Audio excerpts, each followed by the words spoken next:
Welcome.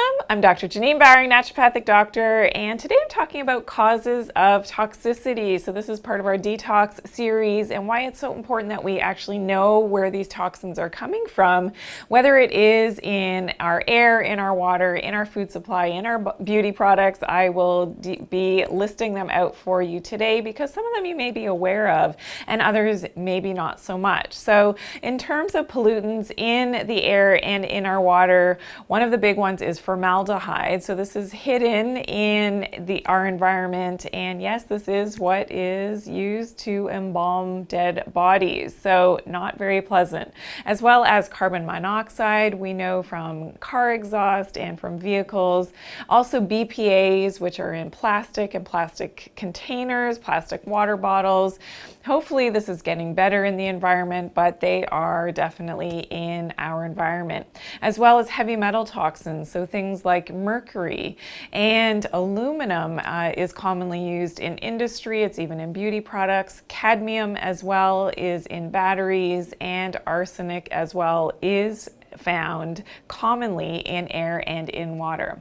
Now, some of the other sources of toxicity include our beauty products. So this is what, where we do have a choice and an ability to decrease this exposure, definitely is something that we should focus in on. So whether it is from deodorant, which commonly has aluminum and antiperspirants as well. Also, there's an ingredient called SLS, and this is found in toothpaste, and this is something that can cause canker sores, but it's in xenoestrogen, which is a toxic form of an environmental estrogen, which can have negative impacts on our cellular function, especially as women, but for the guys as well. So it is called an endocrine disruptor. It's something that we definitely want to decrease our exposure to, as well as phthalates, which are found in creams and different fragrances. This is also a xenoestrogen. So really watch the ingredients in your beauty products, decreasing your exposure as much as possible. When we talk about using perfumes and fragrances, as much as you can decrease that, spraying actually right on your skin, the better for you. Try to spray your clothes if you actually have to wear perfume, because this will decrease your exposure. Also, nail polish contains the formaldehyde. So yes, again, think dead bodies, not a great exposure, again, in terms of overall health and toxicity. Sunscreens also contain xenoestrogens, so oxybenzone is one of the ones that's commonly found in sunscreen. And if you've seen my videos before, you know that I take issue with sunscreens. We've got to get out in the sun. We have to get some natural sun exposure. So I have a whole video all about the secret benefits of the sun, so make sure you check that out. Another xenoestrogen are parabens. So the industry has gotten better in terms of beauty products at removing the parabens, but it still can be found in some products. Now, another exposure to BPA and something else called BP is in receipts. So if you are that person who gets your receipts, this is another endocrine disruptor. So limiting your exposure is really important. A study was actually done on cashiers who commonly were holding and touching receipts for the entire day of their shift, and they found their BPA levels were off the charts as opposed to people who didn't have that same amount of exposure to the receipts.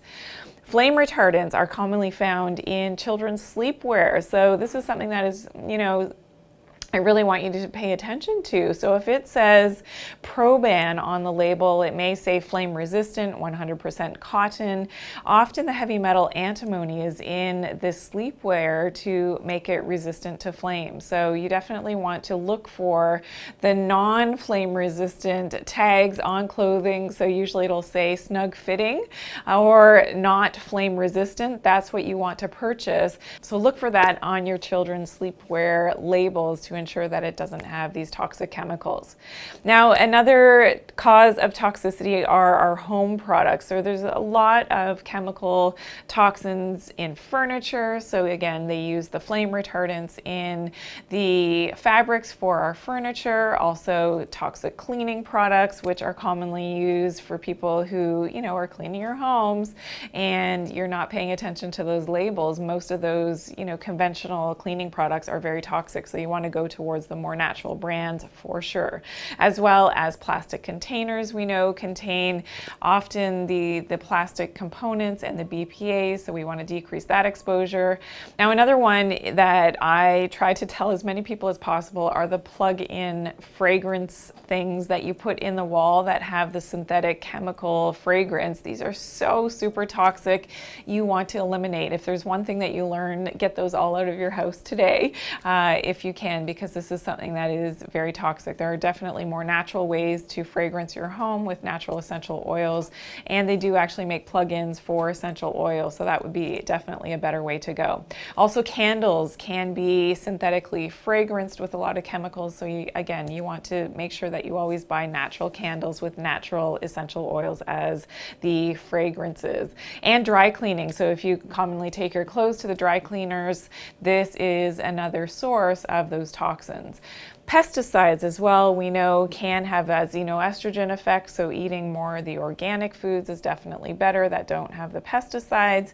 And fillers in foods is another common thing. So red food dye, FD&C red, this is something that is commonly in sports drinks, also in candies and in icings. Anything that's red colored is an endocrine disruptor, one of those xenoestrogens, and is particularly bad in terms of that toxic load on the body.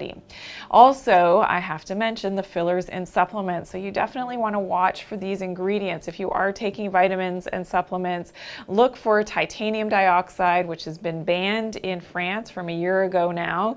And this is important to know that, yes, in other countries, like here in Canada and the US, it's still allowed in supplements and in pharmaceuticals.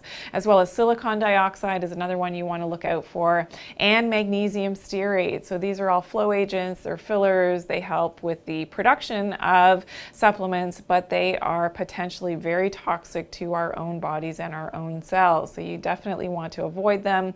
And sometimes you also need to detoxify these from your system if you didn't know that you were actually ingesting them in the first place. So I've got other videos on tips how to detoxify. Make sure you check those out so you know how to do that full body detox, and doing it regularly is very important. So if you've got questions, I hope you do, please put them in the comment section below. Also, if you've got an idea for a future video, I'd love to hear from you. If you're shocked by any of these ingredients, I'd love to hear from you as well. Or if you've got other things that you think I should be mentioning in a future video in terms of toxic exposure, please do comment below. Please be sure to share this with someone that you care for, because it's important that they know about these toxic exposures and they are decreasing their exposure to them as well. And give me a big thumbs up. I truly appreciate all of your great feedback. Make sure that you're subscribed. So if you're new to my channel, welcome in. Make sure that you subscribe and you turn on those post notifications by clicking that bell. And remember to always take good care of your health and do it naturally. Thanks for watching today.